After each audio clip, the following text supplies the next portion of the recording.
DNA replica to explain how DNA replication happens.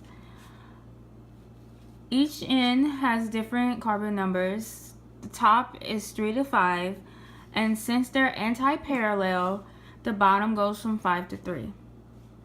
The DNA backbone right here is made from sugar phosphate. And then over here on the key, each color represents a base.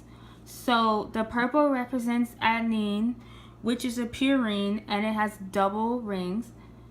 Thionine right here, it's single. Guanine is double, which is the red.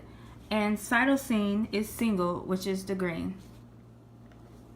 So DNA polymerase 3 is going to come in, and basically while it's coming in, it's going to start adding nucleotides since this is the leading strand.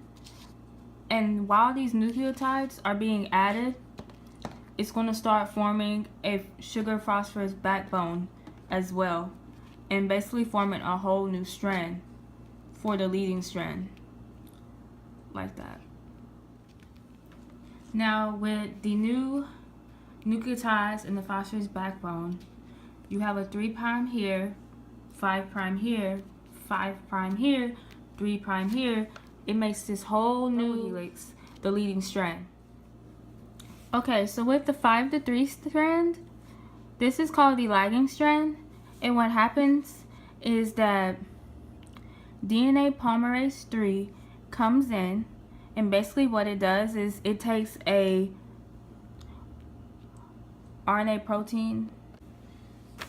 Okay, so with the lagging strand, what happens is that since it goes 5 to 3, DNA polymerase 3 comes in and basically adds a RNA primer, and what happens is it builds only on a short section like this, and then basically DNA polymerase 3 keeps going back, and it just keeps adding small sections at a time.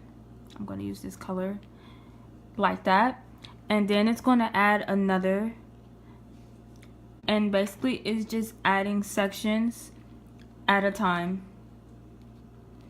Then you add another one, and it adds another section. So basically that's how that looks. So DNA polymerase 1 comes in and basically goes through, corrects the leading strand. Then it goes through and corrects the lagging strand. And what happens is it takes out the RNA. And what it does is it starts building the sugar phosphorus backbone for the lagging strand. And as it's building, it's basically building it back up to form a new double helix. So once it's formed a new double helix, that's basically how it looks.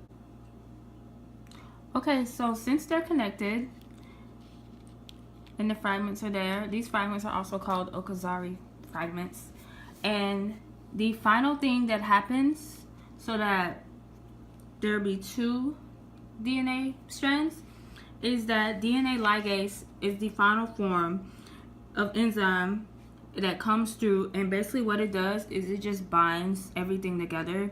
So it binds the sugar phosphate to the nucleotides, and for the lagging, what it does, it takes the Okazari fragments and binds them together with the bases, and basically that's how the 2 DNA strands are formed and put together.